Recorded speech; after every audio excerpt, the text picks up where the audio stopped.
일당 독재 선언이라 할 것입니다.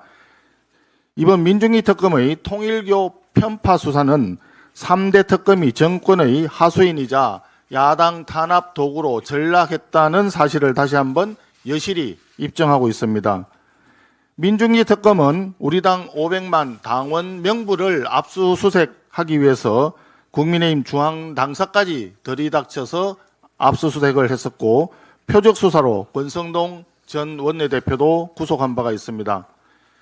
그런데 통일교가 더불어민주당 의원 2명에게 수천만 원의 금품을 제공하고 무려 15명의 더불어민주당 정치인이 금품 수수에 연루되었다는 구체적인 진술이 있음에도 불구하고 이를 수사하지 않고 덮어버렸습니다. 진술이 나왔으면 수사를 해야만 하는 것입니다. 특검법에 따르면 수사 과정에서 인지된 관련 범죄 행위는 수사 대상으로 명시되어 있습니다. 통일교 수사 자체가 인지사건입니다. 야당은 범죄 혐의가 작더라도 인지되면 무조건 수사로 파헤치고, 여당은 범죄 혐의가 아무리 크다 하더라도 인지해도 수사조차 하지 않고 묻어준다는 것, 이것이 바로 노골적인 선택적 수사이고 야당 탄압 정치적 수사이다라고 하는 점을 자인한 것입니다. 더불어민주당 통일교 금품 수수 의혹에 대한 전면 재수사를 강력히 촉구합니다. 그렇지 않으면 훗날 민중기 특검을 수사 대상으로 하는 특검이 도입될 수밖에 없다는 것을 다시 한번 분명히 밝혀둡니다. 서울 집값 관련해서 한 말씀 드리겠습니다. 며칠 전 이재명 대통령이 기자회견에서 서울 집값 문제를 묻는 질문에 대책이 없다, 구조적 요인이라 해결되지 않는다라고 답을 했습니다. 참 답답합니다. 대통령이 국민의 주거 문제 앞에서 손을 들었다는 백기투항의 뜻인지 아니면 국민을 상대로 무책임한 말장난을 하는 것인지 이해할 수 없습니다. 이재명 정권은 출범 이후 각종 규제를 쏟아내면서 사실상 서울 추방령을 내렸습니다.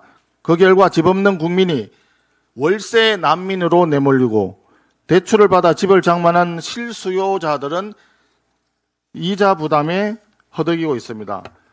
이 모든 혼란을 초래한 당사자가 이제 와서 대책이 없다라고 꽁무니를 뺀다면 이것은 완전히 국민을 기만하는 처사입니다.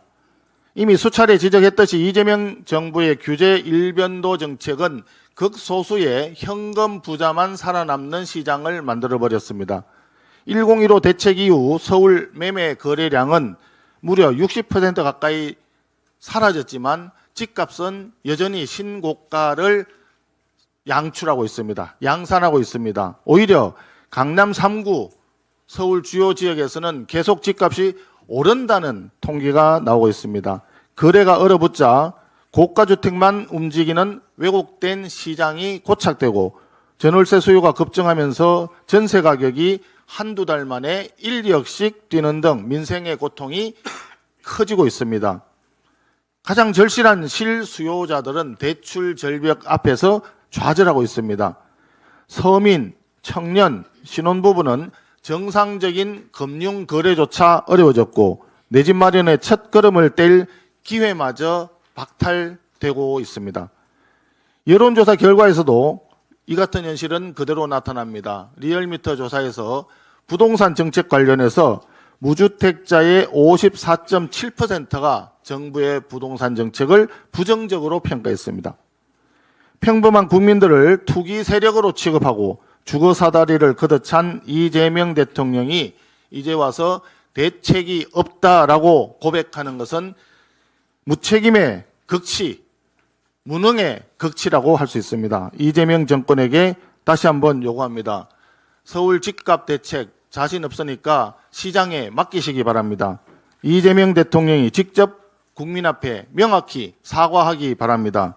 무도한 1015 서울 추방령 전면적으로 즉각적으로 철회할 것을 다시 한번 강력히 촉구합니다. 이상입니다.